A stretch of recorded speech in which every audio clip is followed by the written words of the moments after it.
మనం మాట్లాడే మాట 3 ద్వారాలు దాటి రావాలంటారు పెద్దలు, సూఫీలు.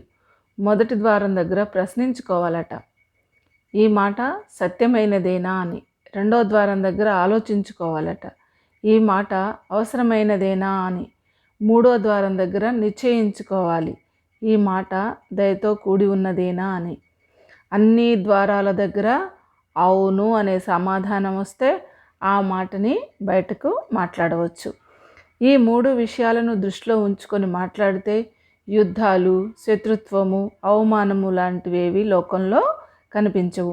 ద్వాపరంలో కర్ణుడు యుద్ధ విద్యను నేర్చుకునే సందర్భంలో గురువైన పరశురామునితో తన కులం విషయంలో అసత్యమాడి శాపగ్రస్తుడయ్యాడు.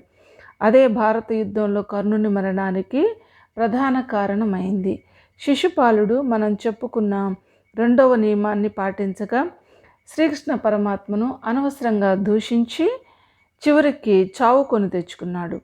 భారత యుద్ధంలో పద్మవ్యూహంలో ప్రవేశించిన అభిమన్యుణ్ణి దొంగచాటుగా చంపాలంటూ నిర్దయగా మాట్లాడిన కర్ణ, దుర్యోధనాది కౌరవ వీరులు చివరకు అటువంటి చావునే చవిచూశారు.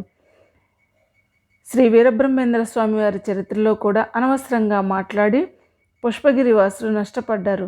దాహంతో ఉన్నాము, మంచినీళ్ళు ఇవ్వు అన్నప్పుడు దయారహితంగా మాట్లాడిన వర్తకుడు నష్టపడ్డాడు. అందుకే మన పెద్దలు అంటారు, మాట్లాడే ముందు ఆలోచించమని. మాటకు ఇంతటి శక్తి ఉంది కాబట్టే మన వేద ఋషులు సత్యం వదిష్యామి, ఋతం వదిష్యామి అంటే ప్రతినభూని మరీ పలికారు. సత్యం వద, ధర్మం చర అంటూ ఉపనిషత్తులు ఉద్ఘోషిస్తున్నాయి. సత్యం బ్రూయాత్, ప్రియం బ్రూయాత్, న బ్రూయాత్ సత్యమ ప్రియం, ప్రియంచ నానృతమ ప్రియం, ప్రియంచ నానృతం బ్రూయాత్, ఏష ధర్మ సనాతనః.